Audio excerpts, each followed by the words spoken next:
존 F. 케네디가 쓴 책 중에서 그 참된 용기라고 하는 책에서 그런 이런 말을 썼습니다. 사람에게 다가오는 큰 위기는 그 사람을 위대한 사람으로 만드는 시험 무대가 되고, 그리고 그 사람을 용기 있는 행동을 낳게 하는 시금석이 된다. 그런 글을 썼어요. 위기를 만난다는 것, 어려움을 만난다는 것이 그리 즐거운 것이 못 됩니다. 절망을 만나기도 하고 자기 무너짐을 만나기도 하는데, 그것이 자기 삶에 꼭 유익을 가져오는 것만은 아닙니다.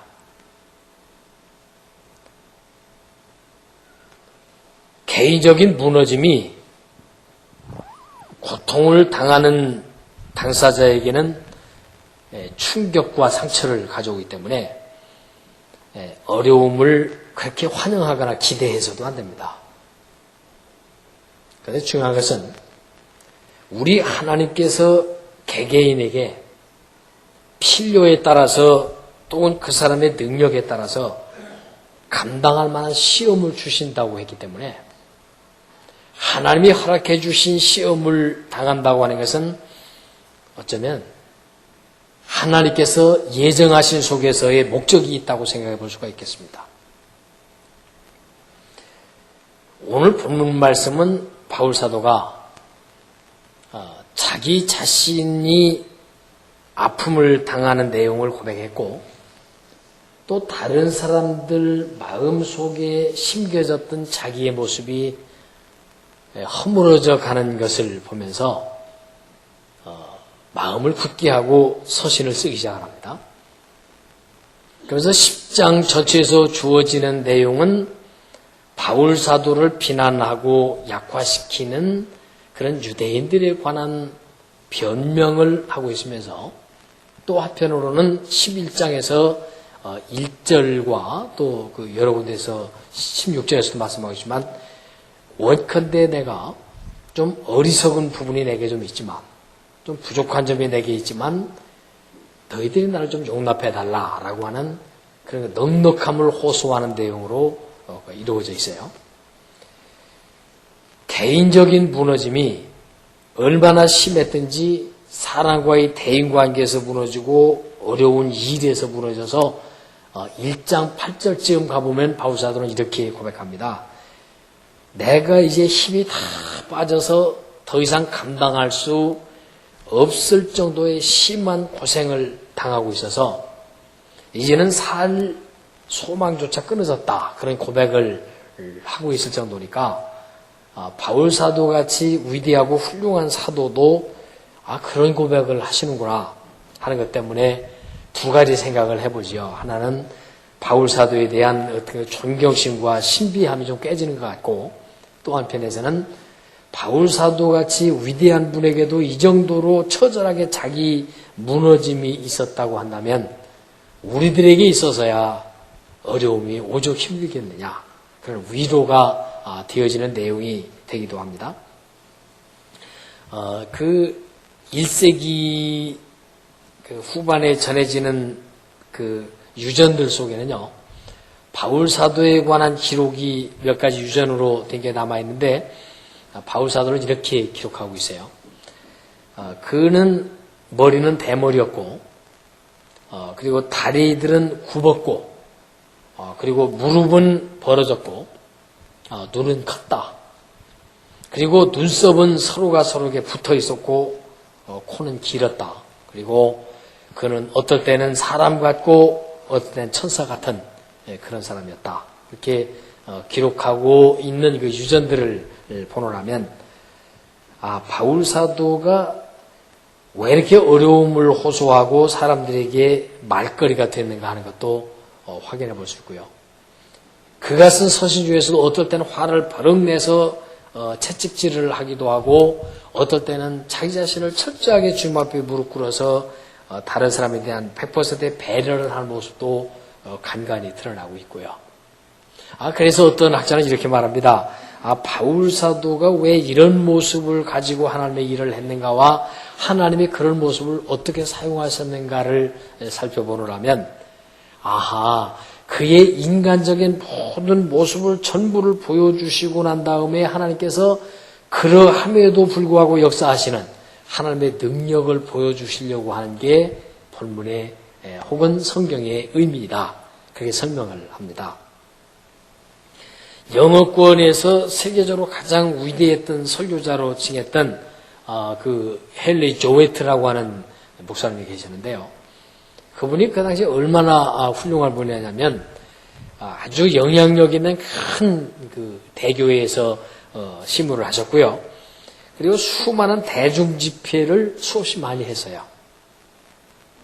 그리고 여러 권의 그 베스트셀러를 저술해서 출간하기도 했던 그런 훌륭한 분인데, 그분이 어느 날 설교하면서 이런 말을 했습니다.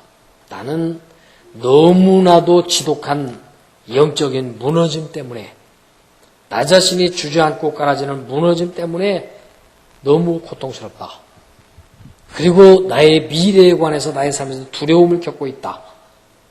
그래서 하나님 앞에 하나님의 능력을 힘주지 않으면 하루도 살아갈 수 없다는 그런 절망감에 빠져 있을 때도 많다. 그래서 내가 여러분들에게는 이런 극한 내게 처한 처절함을 겪는 사람이 좀 적어지기를 바라서 나를 고백한다. 그런 설교를 했던 일이 있습니다. 좌절이나 낙심은 사람에게 차별해서 찾아오지 않습니다. 어떤 사람에게는 아주 나약하기 때문에 찾아오기도 하고, 어떤 사람은 실패를 할 만한 요소들이 있기 때문에 찾아오기도 하고, 어떤 사람은 성공을 했기 때문에 찾아오는 사람도 있습니다.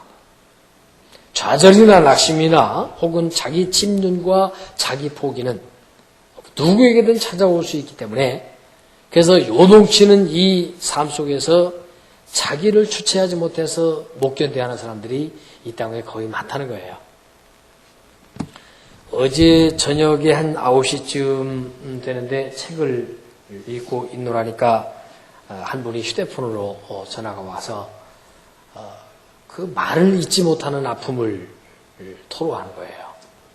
그래서 휴대폰으로 전화를 하니까 좀 잘 안 들려서 내가 사무실에 가서 그 유선 전화로 통화를 좀 합시다. 그래가지고 통화를 하는데, 자기가 지금 목사님 난 지금 마지막 무너지기 일보 직전입니다. 다 팽개치고 포기하고 싶습니다. 살기도 싫고 일하기도 싫고 그냥 살기 싫습니다. 그러면서 전화를 한 3, 40분 동안 같이 위로 전화도 하고 용기도 주고, 너무 그 자기 주체를 못해서 내가 지금 한번 부서지고 나면 몇 개월을 또 영적인 그 어둠 속에서 헤매야 될 텐데, 목사님 이럴 때면 어떻게 했으면 좋겠습니까? 그러면서 그 위로를 요청하는, 어쩌면 용기를 얻기 위해서 한 전화에게 한 45분 동안 통화를 하고 나서 그분이 마지막 끝부분에서 웃으면서, 목사님 오늘 이렇게 쉽게 제가 마음을 풀 수 있었던 건 은혜였습니다. 참 어려운 시대를 살고 있는 것 같아요. 오늘 새벽에도 약간 말씀드렸습니다만은, 새벽 2시가 다 돼서 성전을 찾아와서 기도하겠다고 잠을 못 이루는 사람도 있지를 않나.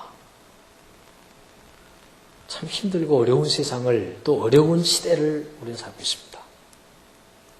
그런데 놀라운 사실 하나는, 성경에 있는 그 많은 사람들도 우리와 똑같은 어려움과 아픔을 당했는데, 이들은 어떻게 그 어려움을 풀어나가고 해결하며 살았을까 하는 점을 보여주고 있는 것이 오늘 본문과 성경 전체에서 주어지는 의미라고 생각을 합니다. 그래서 두 가지로 설명할 수 있는데요. 오늘 본문은, 하나는 바울 사도가 자기 자신을 세우기, 그게 전반부의 한 의미를 나타내고 있고, 또 하나는 자기 자신이 하나님의 은혜로 세워짐을 받고 난 다음에 다른 사람을 세워주기, 이 두 가지가 아주 설명이 잘 되어 있어요. 그러면 올바르게 자기 자신을 세울 수 있는 방법이 뭐냐? 그 워렌 위어스비라고 하는 그 학자는 바울과 이 본문에서 바울을 괴롭히고 있는 유대인과의 차이점이 뭐냐 그렇게 설명할 때 이렇게 설명합니다.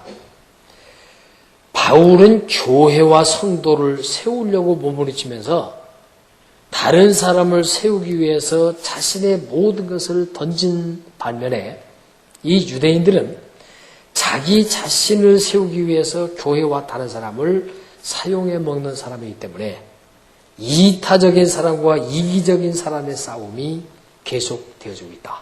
그렇게 설명을 하고 있었어요. 그래서 사람들은 모두 바람이 부는 바람 앞에 촛불처럼 그냥 계속 흔들리고 언제 꺼질는지 모르는 나약한 존재들이라고 설명한 데도 많고 어떤 형편 앞에서 질병 앞에서 또 사람과의 대인관계 속에서 또 자신의 무력함 앞에서 얼마나 힘들게 살아가고 있는지 모릅니다. 능력은 안 되는데 어떤 일은 수행해 나가야지. 체력은 안 되는데 할 일을 많지. 인격은 원만하지 못한데 여러 가지 주어지는 과업은 많지. 내게 주어진 짐은 너무너무 많아서 그것들을 하나하나 감당하기 너무 힘들지. 이런 일들이 사람들 속에 굉장히 많이 찾아오잖아요. 이게 개인마다의 어려움이고 흐느끼는 아픔이에요. 그런데 사실 이런 것들은 우리 인생에서 누구에게나 주어지는 것이지 나에게만 특별히 주어진 것이라고 하기에는 그것은 특별한 경우가 되는 거거든요. 저 사람도 들여다보면 말 못할 아픔이 있는데 다만 아닌 척하고 있을 뿐이지 저 사람도 사실은 고통 속에 있으면서 해답을 얻지 못해서 아파하는데 다만 겉으로 안 그런 척하고 있는 그런 그 자기 위장일 뿐이지 그 마음속에 있는 고통과 아픔들이 이 땅에 어찌 없겠느냐 말이에요. 그래서 그 본문에 나타나는 바울 사도를 보면 그는 이렇게 말합니다. 제일 중요한 것은 내가 당신네들을 용기를 주고 격려해 주기를 원하듯 당신도 나를 격려해 주라. 내가 당신네들을 세워주기를 원하는 것처럼 당신네들도 나를 좀 세워줬으면 좋겠다. 내가 좀 어리석을지라도 나를 좀 용납 좀 해줬으면 좋겠다. 내가 너희들을 용납하는 것처럼. 그게 오늘 해답이에요. 그래서 본문의 제목을 함께 잡아본다면 오늘 설교 제목을 함께 극복하는 자라 그렇게 잡았지만 사실은 좀 더 구체적으로 설명을 해서 제목을 잡는다면 서로 격려해 주기 그게 더 정답이 되는지 모릅니다. 여러분 성경을 한번 보실까요? 가장 사람들에게 존경을 많이 받았던 모세라고 하는 인물도 볼까요? 그는 궁중에서 살면서 그 궁중에서 왕자의 대접을 받는 것이 인생의 버팀목이었지만 혈기를 내가지고 유대인들을 괴롭히고 있는 한 군병을 죽임으로써 그리고 지금까지 자기를 그렇게 굉장한 사람으로 속이고 살았지만 유태인이라는 신분이 드러남으로써 그는 바로 왕에게 쫓겨나게 되고 추방해서 미디안 광야로 도피하게 될 때 얼마나 처절하게 이 모세가 무너졌는지 얼마나 처절하게 땅바닥에 붙어있는지 일어날 기력이 없습니다. 어느 정도로 그걸 확인해 볼 수 있는가 하면 40년 동안을 미디안 광야에서 지내면서 마지막 나이가 이제 40년이 지나서 80세가 되었을 때 하나님이 이렇게 세워도 그는 나는 못합니다라고 하는 절망에 붙어있는 모세를 보게 돼요. 이게 인생이거든요. 굉장한 존재인 줄 알았다가 부서졌을 때 자기는 대단한 존재인 줄 알았다가 형편없다는 것을 깨닫고 난 다음에 오는 좌절감 그리고 무엇이든지 할 수 있고 하늘의 별이라도 딸 것 같은 자신감이 넘쳤던 그가 난 아무것도 할 수 없다는 무기력증에 빠져버렸을 때 그에게 오는 좌절감과 고통은 땅바닥에서 떨어지질 않은 겁니다. 그런데 놀랍게도 하나님이 그에게 찾아오셔서 그를 일으켜 세우셨다는 거예요. 나이 80이 되어서 그를 일으켜 세워서 마지막 120세까지 마지막 40년을 훌륭하게 하나님이 사용하신 걸로 보아서 우리에게 주는 교훈은 결국 하나님이 인간을 먼저 찾아오시고 인간을 세워주신다. 그게 큰 교훈이에요. 동쪽을 쳐다봐도 저 사람이 나에게 좀 힘이 되려나 생각하고 두려워만 그래도 별로 힘이 못 되고, 앞뒤를 돌아다보고 이 사람에게 의지해보고 저 사람에게 의지해보고, 이 사람과 함께 마음을 나누고 저 사람과 함께 교제를 나누려고 애를 써보아도 별로의 도움이 되지 않을 때, 그럴 때 우리는 똑같은 시련과 자질을 겪는 거예요. 결국 나를 세워줄 수 있고 나를 격려할 수 있는 분은 하나님밖에 없다 라고 하나님에게로 방향을 잡기 시작할 때 사람들은 다 일어났어요. 엘리야 같은 위대한 인물을 볼까요? 갈멜산의 대결에서 굉장한 일을 수행하고 우상을 섬기는 그 사제들을 다 없애버리고 대승을 거두고, 그랬던 그가 아합의 칼날과 이세벨에 죽이겠다고 하는 공안과 싸우는 우역 때문에 그는 로덴나무 아래 앉아서 탄식을 하면서 하나님 나 이제 죽었으면 좋겠습니다 라고 절망하지 않아요. 사람이라는 존재는, 자라는 존재는 아주 쉽게 무너지는 유리병과 같고, 어떤 분은 이야기를 우리 인생들은 죄로 인해서 다 깨졌는데 접착제로 임시로 붙여놓은 질글과 같다고 그랬어요. 언제 쉽게 툭 건드리면 와르르 하고 무너져 버릴 수밖에 없는 그런 죄로 인해서 부서진 인생들이기 때문에 조금만 어려워도 낙심하고, 조금만 마음에 드는 거 있어도 실망하고, 조금만 내 마음에 들지 않는 것이면 화가 나고, 조금만 내 뜻이 이루어지지 않는 인생을 포기하려고 하는, 마치 건드려 주기만 하면 무너져 버리는 그런 깨진 질그릇을 임시로 붙여놓은 것 같다. 그게 인생이란 말이에요.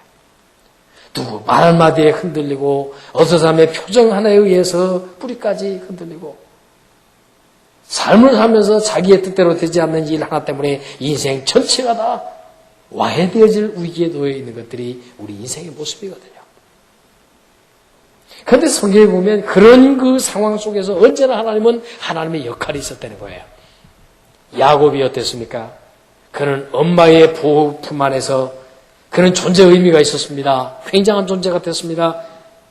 어머니가 자기를 보호해주고 특별히 감싸주는 한 자기는 대단한 존재였고, 어머니가 들려주시는 하나님이 내게 족장으로 약속해 줬다는 그 약속의 말씀이 그를 언제나 새롭게 했지만, 그가 형을 속여서 형에 의해서 사기를 치고, 그리고 자기의 나약한 존재를 그렇게 감당할 수 없어서 라반의 집 외삼촌 집으로 가서 노예 생활할 때, 무슨 생활을 20년 동안이나 무슨 생활할 때 그의 심정을 한번 생각해 보십시오. 철저한 자기 부서짐, 자아상실의 시기라고 어떤 분은 설명합니다. 그럴 때 놀라우게도 하나님은 라반의 집을 떠나는 여정에서도 하나님이 찾아오시고, 그가 일하는 곳에도 하나님이 찾아오시고, 절망해서 포기하려고 할 때도 하나님이 찾아오시고, 인생이 낙심되어져서 자기를 감당하지 못할 때도 하나님이 찾아오셔서 야곱을 끝내 일으켜 세워주시는 하나님을 보게 되는 거예요. 어떤 인물들이 보십시오. 요셉 같은 인물도 위대한 인물이었지만은 구약에서 너무 경건하고 아름다워서 예수님을 닮은 사람이라고 말할 정도지만은 아버지의 고급 의상에 묻혀있고 부모님의 특별한 애정 속에 살고 있었던 그가 형들의 미움을 받아서 애굽 땅에 노예로 팔렸을 때, 보디발 집에서 노예 생활하고 나중에 억울한 누명을 쓰고 감옥에 갇히고 깨질 수밖에 없는 그 비참한 처지에 놓여 있었던 요셉에게 우리 하나님이 그에게 방향을 제시하시고 그 곁에 떠나지 않아주셨다는 겁니다. 인생들은요, 하나님을 떠난 자기 존재, 하나님을 떨어져서 혼자서 존재하면서 자기를 세울 수 있는 사람이 있다고 해 아무도 없다는 거예요. 어려움 때문에 무너지고, 실수 때문에 자기 아픔을 당해야 하고, 자기 기만 때문에 자기 스스로 파놓은 함정에 빠져야 하고, 이런 것들에 대한, 그래서 하나님의 조화는, 하나님의 능력은 사람을 홀로 있어도 의미가 없고 하나님의 능력이 따로 있어도 의미가 없어요. 하나님의 능력과 사람의 그 형편이 함께 이렇게 조화를 이룰 때, 하나가 될 때, 그래서 놀라운 역사가 시작된다는 거예요. 그게 능력이에요. 아마 우리 교회 여러분 오시면은 특별한 게 하나 있는데, 요 앞에 강대상 앞에 뻘건 불이 이렇게 켜져 있는 소금 기둥이 몇 개 있는데, 이게 파키스탄에서 수입되어 온 소금이 암석이 된 소금 이 돌입니다. 소금 암석인데 참 놀라운 게 지하에 수백 미터에서 이걸 캐내는데 이거 캐내가지고 올라와서 있으면 그냥 소금 덩어리고 돌덩어리입니다, 이게. 그런데 여기다 속에다 구멍을 뚫고 거기다가 작은 그 전구를 집어넣어가지고 전기불을 켜놓으면 참 놀라운 일이 벌어지는데 이 빛과 소금이 이렇게 같이 어우러져서 조화를 이루면 이 소금 덩어리에서 음이온이 나와요. 이온이 나오는데 음이온이 나와요. 그래가지고 우리 건강을 해치는 공중에 떠다니는 그 양이온을 이 음이온이 다 중화시켜가지고 이걸 머리맡에 놓고 자면 머리가 시원해지고 피부병 있는 사람들은 피부가 좋아지고 이게 빛과 소금이라고 그러더니 성경에 빛과 소금이 조화를 이루니까 이렇게 놀라운 사람들에게 유익한 것을 발생시키는구나. 그리고 최영상 집사가 이것을 수입해가지고 사업을 하고 있는데 교회에다가 곳곳에다가 2층에 유치원 교실도 방마다 우리 여기 교회당에도 곳곳에다가 이렇게 아름답게 해놔서 이것이 우리를 얼마나 머리를 시원하게 하고 공기를 좋게 하고 냄새를 제거하는지 몰라요. 이게 빛과 소금이 따로 있을 때보다 이 소금의 빛이 조화를 줄 때 이렇게 놀라운 일이 생기는구나.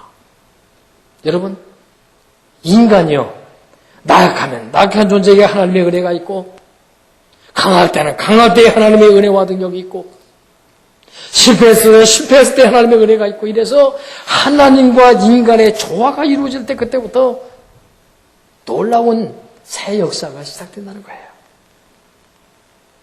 우리의 삶을 보면요, 왜 하나님이 우리에게 있어야 하고 우리가 왜 하나님에게 필요하냐 굳이 설명할 필요를 느끼지 않아요. 나 같은 것이 하나님에게 어떤 형편에 있든지 간에 하나님의 손에 붙들리기만 하면 하나님은 나를 하나님의 도구로 쓰실 수 있고 하나님의 위대하신 품 안에 안기기만 하면 하나님이 원하시는 도구가 돼서 주님과 함께 어떤 일을 드러낼 수 있다는 게 얼마나 자랑스러운 건지 모릅니다. 그래서 우리는 먼저 꼭 기억해야 될 것이 사람에게는 격려를 기대하지 마십시오. 오직 기대는 하나님에게 기대를 하고 격려는 하나님으로부터 받고 용기도 하나님으로부터 받은 다음에 나는 하나님의 그 주신 용기와 세우심을 받고 다른 사람을 세워주는 존재가 되려고 해야 이게 공식에 맞는 것이지 하나님 없이 사람에게서 뭔가를 얻으려고 하면 끝없는 실망이 오게 되고 좌절이 오게 되고 포기가 오게 되는 거예요. 그 사람도 흐느적거리면서 감당하기 힘들어 죽겠는데 그 사람이 나에게 뭘 해줄 수 있단 말입니까? 사람에게는 아예 기대를 하지 마십시오. 굉장한 존재인 줄 알고 기대했다가 실망이 커지고 뭔가 기대하고 바라보았다가 저 사람이 나보다 더 약한 모습이 있구나를 발견하게 되기 때문에 우리는 사람에게는 격려와 용기를 기다리기가 어렵습니다. 그러나 어떻게 되어지냐면 하나님으로부터 격려를 얻고 하나님으로부터 세움을 받은 사람은 다른 사람에게 조그마한 도움을 줄 수 있는 격려를 할 수 있는 가능성이 있다는 거예요. 대개 인생들은 좌절과 두려움 때문에 상실감을 갖게 되죠.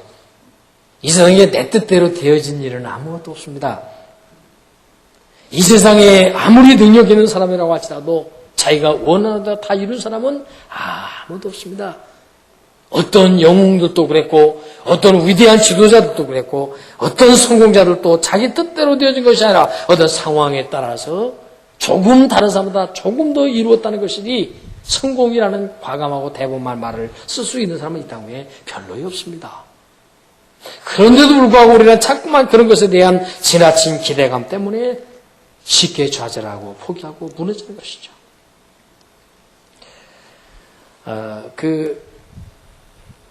크리스웰 박사가 그 쓴 내용을 보면 여러분이 많이 들으셨을 거예요. 저도 여러 번 들었고 집회에서도 여러 번 썼던 얘기인데 그 얘기가 우리로 하여금 용기를 주는 내용들이었어요.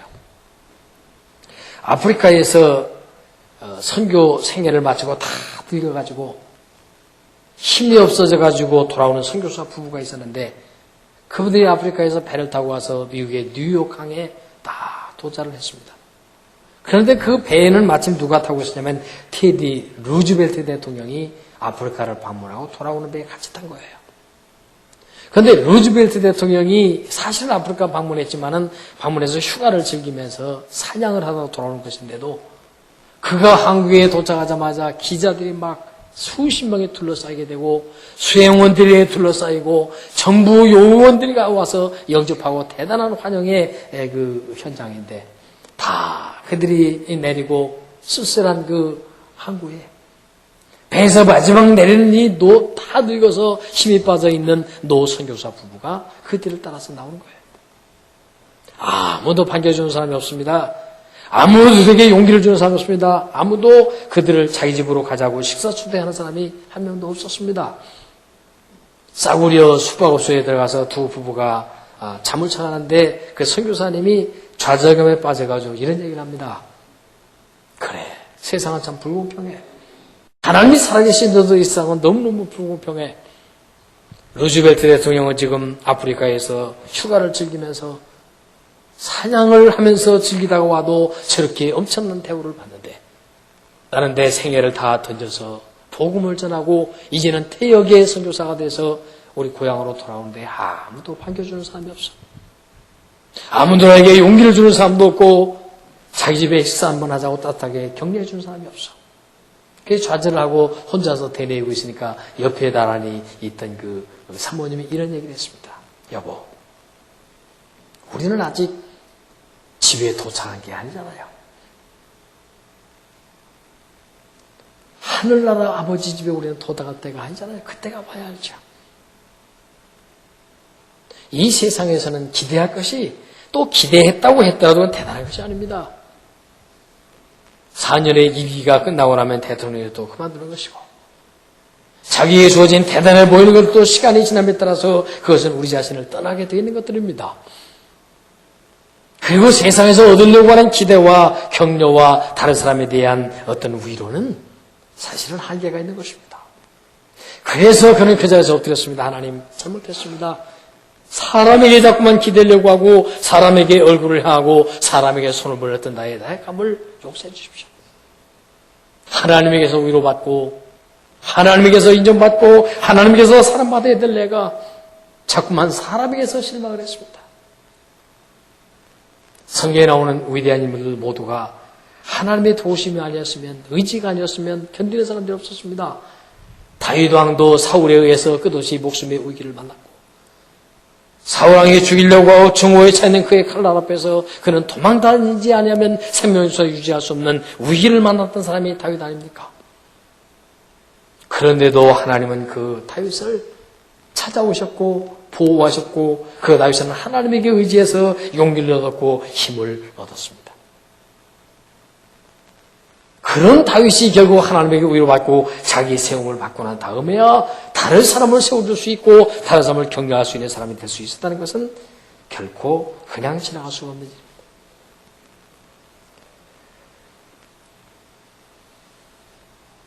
훌륭한 의사이기도 했고 학자이기도 했던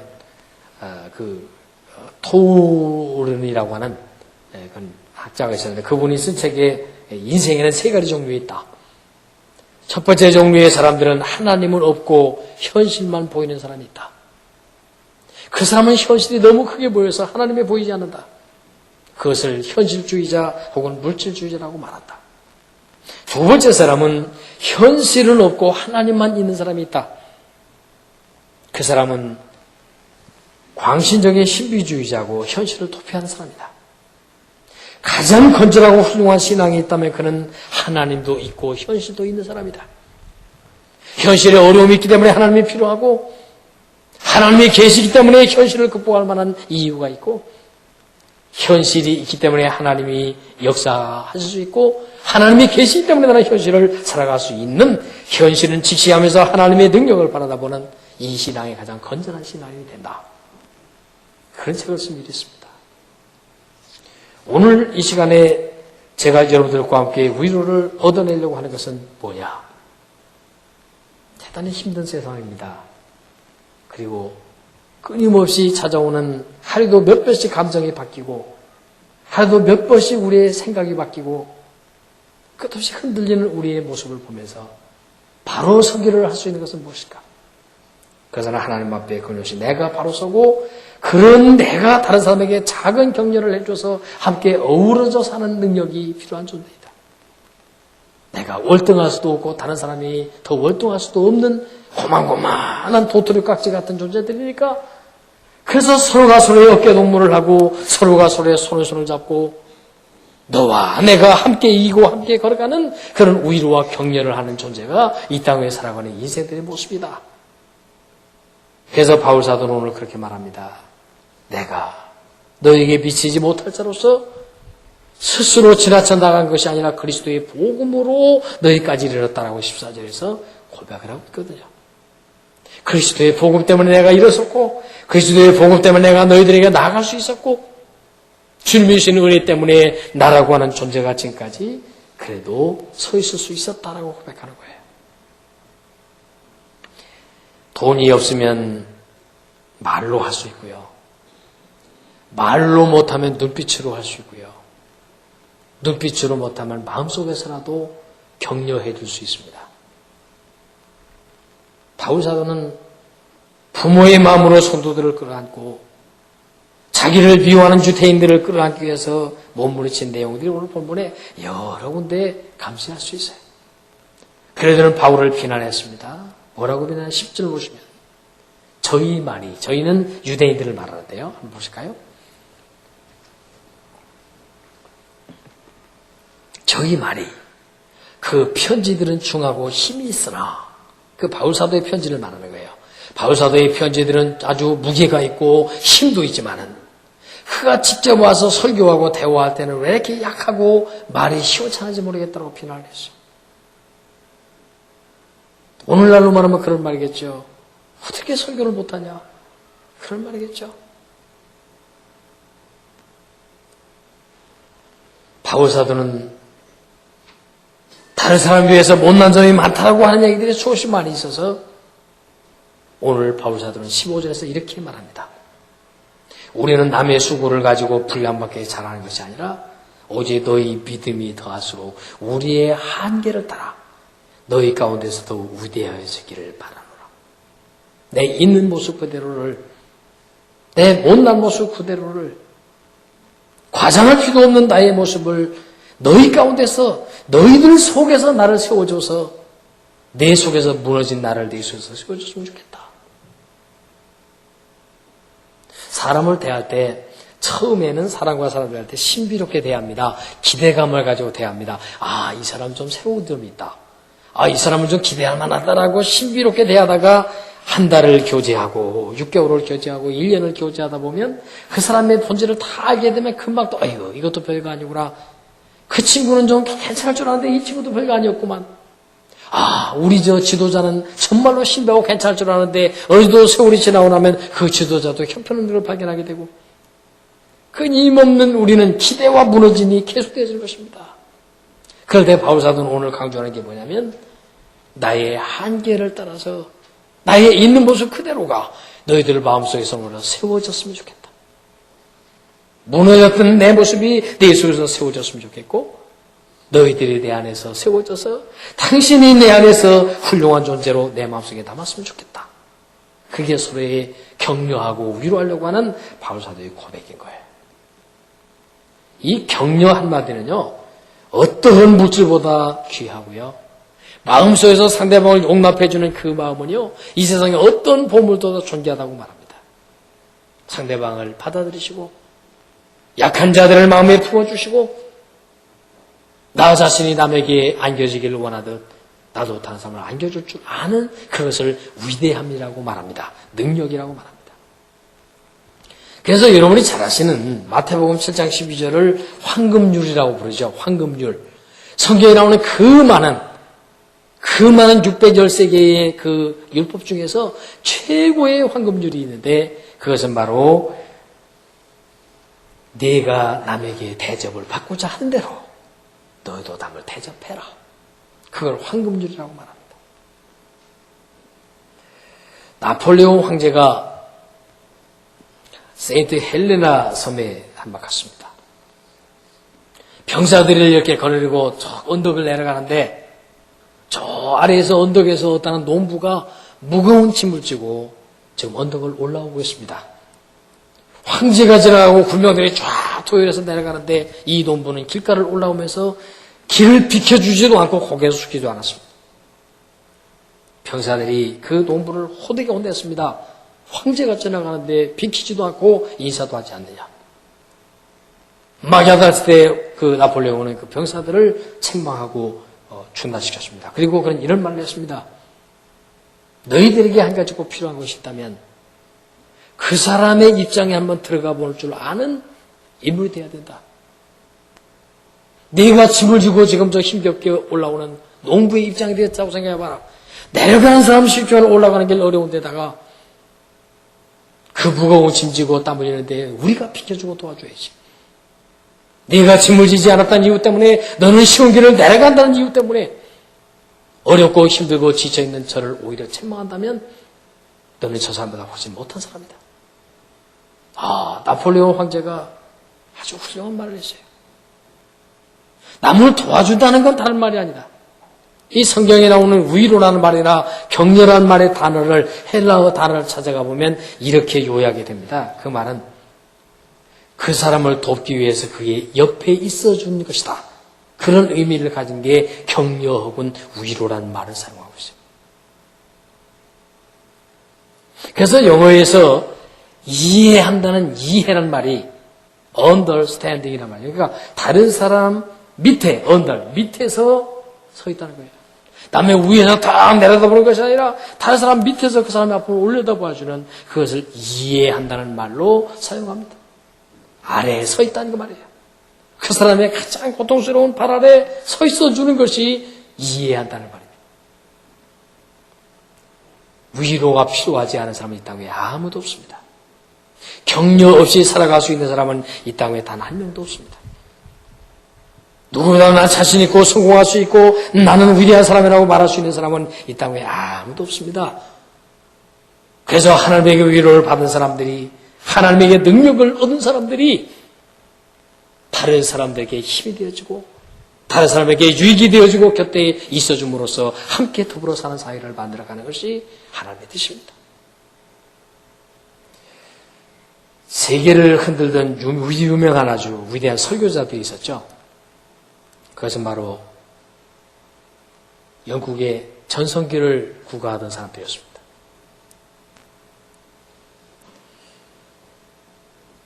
런던에 큰 교회가 3개가 있었어요.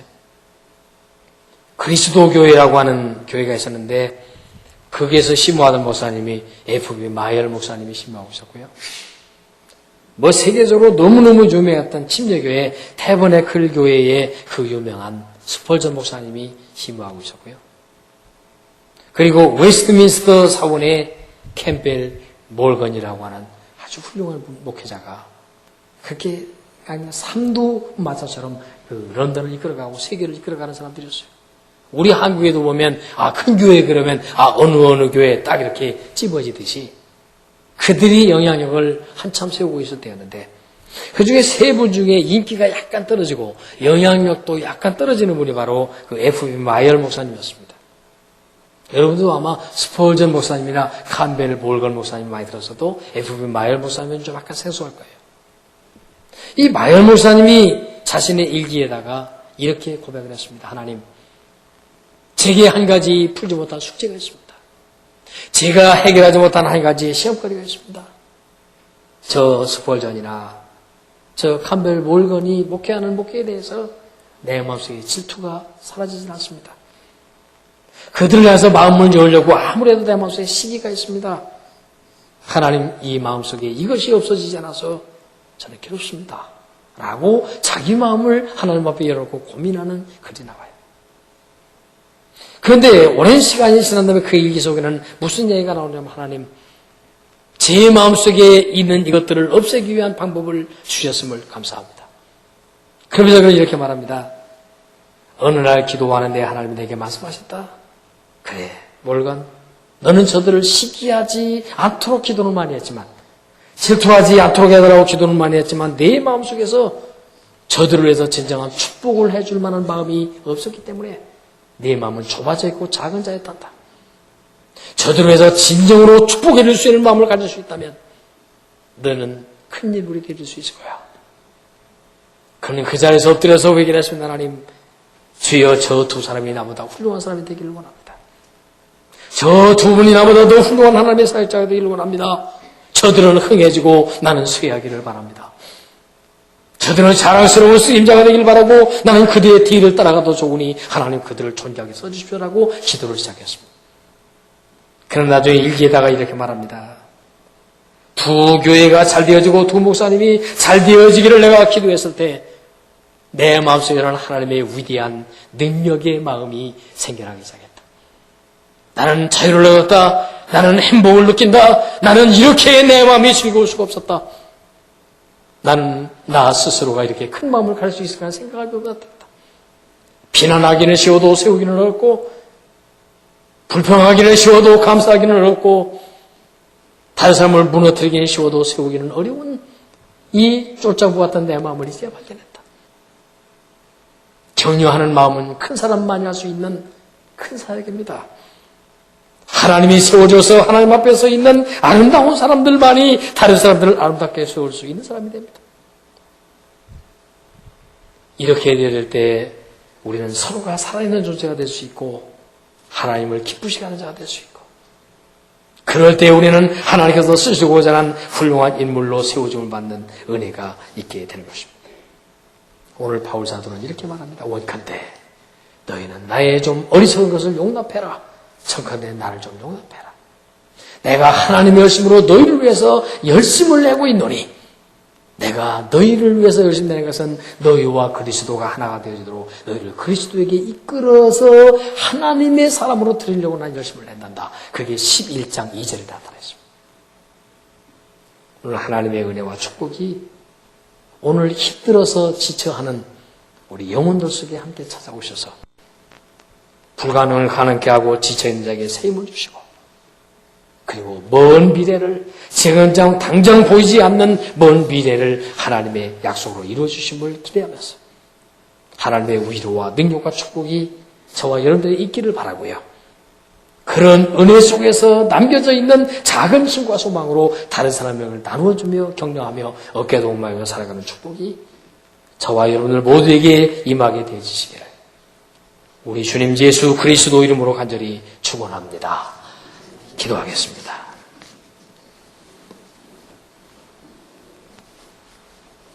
사랑하시는 주님, 돌덩어리 같은 존재들에게 찾아오시고 금방 꺼질 것 같은 하찮은 촛불 같은 우리에게 찾아오셔서 우리를 세워주심을 감사합니다. 우리를 가치 있는 존재처럼 세워주심을 감사합니다. 하나님 원하옵나니 저희들에게 소망과 힘을 주셨사오니 저희들에게 새로운 삶에 대한 방법을 주시고 용기를 주셨사오니 이 시간 저희가 드리는 찬송을 통해서 영광 받으시고 저희가 드리는 감사의 예배를 통해서 하나님 기쁘게 흠양하여 주시옵소서. 하나님 원합니다. 이 시간 용기를 얻고 돌아가게 하여 주옵소서. 성령이 저희 마음을 사로잡으시고 진리가 저희 영혼을 쓰다듬어 주시기를 원합니다. 그래서 우리도 내가 세워진 만큼 내가 힘을 얻은 만큼에서 다른 사람에도 용기를 주고 힘을 주고 사랑과 격려를 나누며 살아갈 수 있는 하나님의 도구들이 되게 하여 주시옵소서. 하나님께 감사와 찬송과 영광을 돌려드리오며 우리 주님 예수 그리스도 이름으로 기도하옵나이다. 아멘.